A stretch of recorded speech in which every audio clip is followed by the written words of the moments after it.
ನೆಲ್ಲಿಕಾಯಿ ಬಳಸ್ಕೊಂಡು ಈ ರೀತಿ ಜಾಮ್ ಅಥವಾ ಲೇಹನ ಮಾಡಿದರೆ ಮಕ್ಕಳಿಂದ ಹಿಡಿದು ದೊಡ್ಡೋರವರೆಗೆ ಎಲ್ಲರೂ ಬಾಯಿ ಚಪ್ಪರಿಸ್ಕೊಂಡು ತಿಂತಾರೆ. ನಮಸ್ತೆ, ನಾನು ನಿಮ್ಮ ಲತಾ. ವೆಜ್ ರೆಸಿಪೀಸ್ ಆಫ್ ಕರ್ನಾಟಕಕ್ಕೆ ನಿಮಗೆಲ್ಲರಿಗೂ ಮತ್ತೊಮ್ಮೆ ಸ್ವಾಗತ.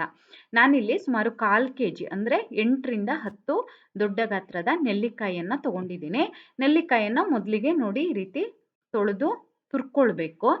ಸ್ವಲ್ಪ ದೊಡ್ಡದಾಗೇ ಇತ್ತು, ಹಾಗಾಗಿ ಬರೀ 8 ಬಳಸಿದ್ದೀನಿ ನಾನು. 8ರಿಂದ 10 ಬರುತ್ತೆ 1/4 kgಗೆ. ಅದನ್ನು ತುರಿದಾದ್ಮೇಲೆ ನೋಡಿ ಈ ರೀತಿ 240 ml ಹಿಡಿಸೋ ಕಪ್ಪಲ್ಲಿ 2 ಕಪ್ ಆಗಿದೆ. ಅದನ್ನೊಂದು ಬಾಣಲೆನಲ್ಲಿ ತಗೊಳ್ತಾ ಇದ್ದೀನಿ ಇವಾಗ. ನೆಲ್ಲಿಕಾಯಲ್ಲಿ ವಿಟಮಿನ್ ಸಿ ಹೇರಳವಾಗಿದೆ, ನಿಮ್ಗೆಲ್ರಿಗೂ ಗೊತ್ತಿದೆ. ವಿಟಮಿನ್ ಸಿ ಮಾತ್ರ ಅಲ್ಲ, ಇನ್ನೂ ಅನೇಕ ಪೋಷಕಾಂಶಗಳಿವೆ. ಆದರೆ ಮಕ್ಕಳು ನೆಲ್ಲಿಕಾಯಿ ಎಲ್ಲ ತಿನ್ನಿ ಅಂದರೆ ಅಷ್ಟು ಸುಲಭವಾಗಿ ತಿನ್ನಲ್ಲ, ಅವರಿಗೆ ಈ ರೀತಿ ಮಾಡಿಕೊಡ್ಬೋದು. ನೋಡಿ, ಇಲ್ಲಿ ನೆಲ್ಲಿಕಾಯಿ ತಗೊಂಡು 1/4 ಕಪ್ಪಷ್ಟು ನೀರು ಹಾಕಿ ಮೊದಲಿಗೆ ಈ ರೀತಿ ಮಚ್ಚಿ ಬೇಯಿಸ್ಕೊಳ್ತಾ ಇದ್ದೀನಿ ನಾನು.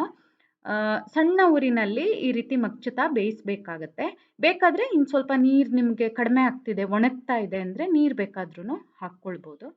ಹೀಗೆ ಮಚ್ಚುತ್ತಾ ಇರುವಾಗ ಒಂದು 1/4 ಚಮಚದಷ್ಟು ಉಪ್ಪು ಹಾಕ್ತಾ ಇದ್ದೀನಿ. ಈ ಉಪ್ಪು ಒಳ್ಳೆ ರುಚಿ ಕೊಡುತ್ತೆ.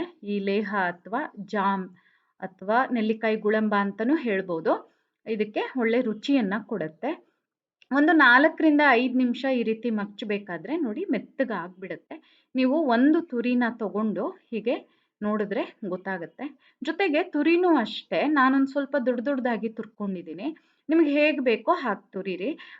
ಈ ರೀತಿ ದೊಡ್ಡ ತುರಿ ಇಷ್ಟ ಆಗಲ್ಲ ಅಂದರೆ ಸಣ್ಣದಾಗಿ ತುರ್ಕೊಂಡು ಮಾಡಿದರೆ ಹೀಗೆ ತುರಿ ಕೂಡ ಸಿಗೋದಿಲ್ಲ. ಆಮೇಲೆ ನೋಡಿ, ನೆಲ್ಲಿಕಾಯಿ ಬೇಯಿಸಿ ಆದಮೇಲೆ 1ರಿಂದ 2 ಕಪ್ಪು ಸಕ್ಕರೆನ ಹಾಕಬೇಕು. ನಾನು ಯಾಕೆ 1ರಿಂದ 2 ಕಪ್ಪು ಅಂತ ಹೇಳಿದೆ ಅಂದರೆ, ನಾನಿವಾಗ 1 ಕಪ್ ಹಾಕ್ತಿದ್ದೀನಿ. ಅಂದರೆ 2 ಕಪ್ಪು ನೆಲ್ಲಿಕಾಯಿ ತುರಿಗೆ 1 ಕಪ್ ಸಕ್ಕರೆ ಹಾಕ್ತಾ ಇದ್ದೀನಿ. ಹಿಂಗೆ ಮಾಡಿದವಾಗ ಒಂದು ಸ್ವಲ್ಪ ಹುಳಿ ಹುಳಿ ಇರುತ್ತೆ. ನಿಮ್ಗೆ ಅಷ್ಟೂ ಹುಳಿ ಬೇಡ ಅಂತಿದ್ರೆ 2 ಕಪ್ ಹಾಕ್ಬೋದು. ಆಮೇಲೆ ಟೇಸ್ಟ್ ನೋಡಿಕೊಂಡು ಸಕ್ಕರೆ ಹಾಕ್ಬೋದು. ನಾನು ಯಾವಾಗ ಅಂತ ಹೇಳ್ತೀನಿ.